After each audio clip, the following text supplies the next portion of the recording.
ভোটের হাওয়ায় এ পর্যায়ে যুক্ত হচ্ছেন আমাদের সাথে সুশাসনের জন্য নাগরিক সুজনের বরিশাল জেলার রিজিওনাল কোঅর্ডিনেটর মেহের আফরোজ মিতা। মেহের আফরোজ মিতা, আপনাকে স্বাগত স্টেপ প্রেজেন্স ভোটের হাওয়ায়। ধন্যবাদ আপনাকেও, আমাকে স্বাগত, মানে আপনাদেরকেও স্বাগত জানাচ্ছি। আপনাকে প্রথমে যে আপনার প্রতি যে প্রশ্নটি থাকবে, সুশাসন নিয়ে আপনারা কাজ করছেন, আগামী নির্বাচনের মাধ্যমে আসলে মাঠ পর্যায়ে সুশাসন কতটা নিশ্চিত হবে বলে মনে করছেন, আপনাদের কি বা প্রত্যাশা?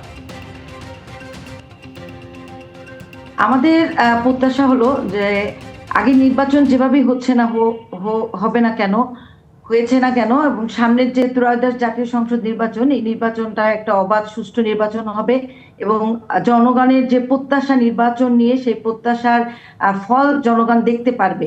সেই জায়গা থেকে আমরা সুশাসনের জন্য নাগরিক, আমরা বিভাগীয় পর্যায়ে থেকে, জেলা পর্যায়ে থেকে তৃণমূল পর্যায়ে মানুষকে আর কি, মানুষ যাতে ভোটে অংশগ্রহণ করে, তার ভোটটা সে যাতে জেনে সুঝে বুঝে দিতে পারে, সেই জন্য জনগণকে আমরা সচেতন করছি।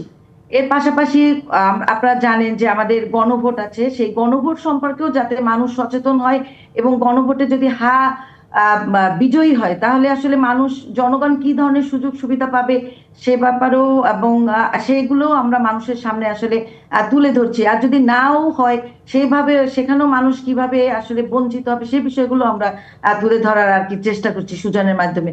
তা আমরা সুজনের পক্ষ থেকে আমরা সুশীল সমাজের প্রতিনিধি, এবং আমরা কিছুদিন আগে আর কি বরিশালের বিশেষ করে যারা প্রার্থী হিসাবে নির্বাচনে অংশগ্রহণ করছেন, এবার তাদের মতামত আমরা নিয়ে একটা অনুষ্ঠান করেছিলাম, একটা নাগরিক সংলাপ করেছিলাম।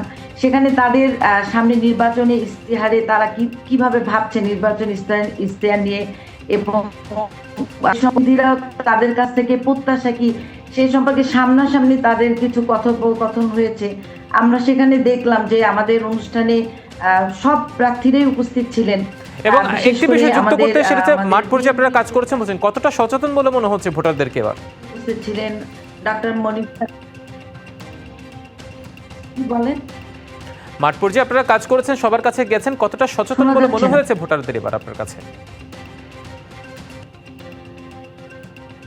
আমার কাছে মনে হচ্ছে যে সচেতনার কাজটা আসলে চলছে।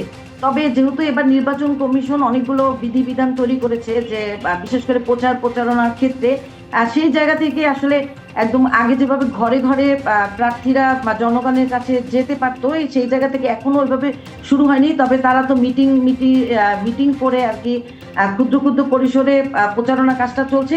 তবে আমার বিশ্বাস যে আমরা যে সাধারণ মানুষের সাথে যখন কথা বলছি, আমরা যে কোনো জনগণের ভিতরেও আসলে এখনো কিছুটা ভীতি কাজ করতেছে যে আসলে ভোট কেন্দ্রের পরিবেশ কতটা নিরাপদ থাকবে।